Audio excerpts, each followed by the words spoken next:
Welcome back to our channel Catch the Fish. Speaking English is now cakewalk. ఇవాళ వీడియోలో కూడా ఎప్పటిలాగానే daily లైఫ్లో ఉపయోగించేటువంటి కొన్ని ఇంపార్టెంట్ అండ్ యూస్ఫుల్ సెంటెన్సెస్ని ఇంట్రడ్యూస్ చేస్తున్నాను. దయించి వీడియోని మధ్యలో ఎక్కడ స్కిప్ చేయకుండా ఎండ్ వరకు చూసే ప్రయత్నం చేయండి. Now let us start the video. The first one is, అందుకే నేను మీ ఫోన్ కాల్కి సమాధానం చెప్పలేకపోయాను. దీని ఇంగ్లీష్లో, that's why I couldn't answer your phone call. That's why I couldn't answer your phone call. అందుకే నేను మీ ఫోన్ కాల్కి సమాధానం చెప్పలేకపోయాను. ఇక్కడ అందుకే అన్నప్పుడు దట్స్ వై అని ఉపయోగిస్తాం. అలాగే ఇక్కడ సమాధానం చెప్పలేకపోయాను అంటున్నాం కాబట్టి I couldn't answer your phone call. చెప్పలేకపోయాను అంటున్నాం కాబట్టి కుడెంట్ వస్తుంది. Okay, the next one is, నువ్వు నాకు నిజం చెప్పడం లేదు. దీని ఇంగ్లీష్లో, you are not telling the truth. You are not telling the truth. నువ్వు నాకు నిజం చెప్పడం లేదు. Okay, the next one is, ఎవరి డబ్బు వాళ్ళే ఆదా చేసుకోవాలి. దీని ఇంగ్లీష్లో, one has to save one's money. One has to save one's money.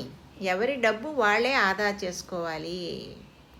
ఇక్కడ one has to save one's money, ఈ ఒక్క సెంటెన్స్ని మీరు నేర్చుకోగలిగినట్లయితే దీన్ని బేస్ చేసుకుని చాలా సెంటెన్సెస్, అంటే ఎవరి పని వాళ్ళే చేసుకోవాలి, ఎవరి బట్టలు వాళ్ళే వాష్ చేసుకోవాలి, ఎవరి తిండి వాళ్ళే తినాలి, ఇట్లా చాలా సెంటెన్సెస్ని దీన్ని బేస్ చేసుకుని తయారు చేయొచ్చు. Okay, the next one is, తినేటప్పుడు ఫోన్ చూడకు. దీని ఇంగ్లీష్లో, don't look at your phone while eating. Don't look at your phone while eating. తినేటప్పుడు ఫోన్ చూడకు. Okay, the next one is, మీకు ఎంతమంది సన్నిహితులు ఉన్నారు. దీని ఇంగ్లీష్లో, how many close friends do you have. How many close friends do you have. మీకు ఎంతమంది సన్నిహితులు ఉన్నారు. ఇక్కడ కూడా ఈ క్వశ్చన్ని బేస్ చేసుకుని ఈ టైప్ ఆఫ్ సెంటెన్సెస్ చాలా మనకి ఈజీగా ఫ్రేమ్ చేసుకోవచ్చు.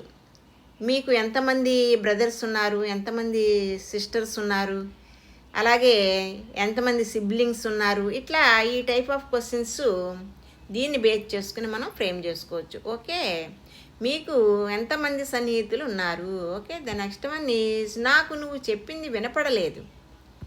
దీని ఇంగ్లీష్లో, I didn't hear you. I didn't hear you. నాకు నువ్వు చెప్పింది వినపడలేదు.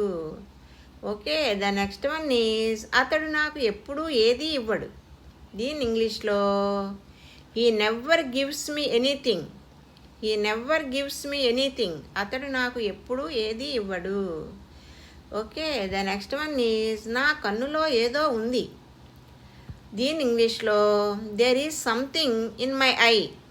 There is something in my eye. నా కన్నులో ఏదో ఉంది.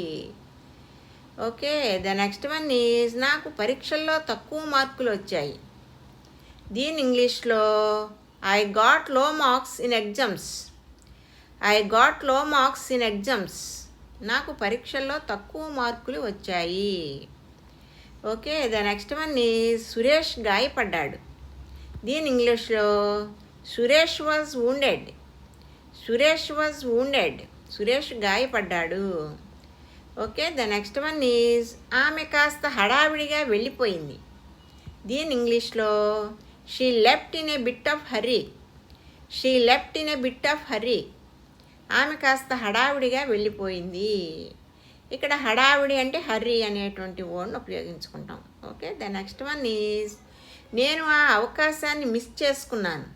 దీని ఇంగ్లీష్లో, I missed that opportunity. I missed that opportunity. నేను నా అవకాశాన్ని మిస్ చేసుకున్నాను.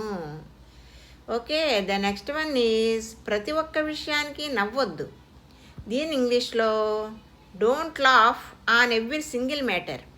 Don't laugh on every single matter. ప్రతి ఒక్క విషయానికి నవ్వొద్దు.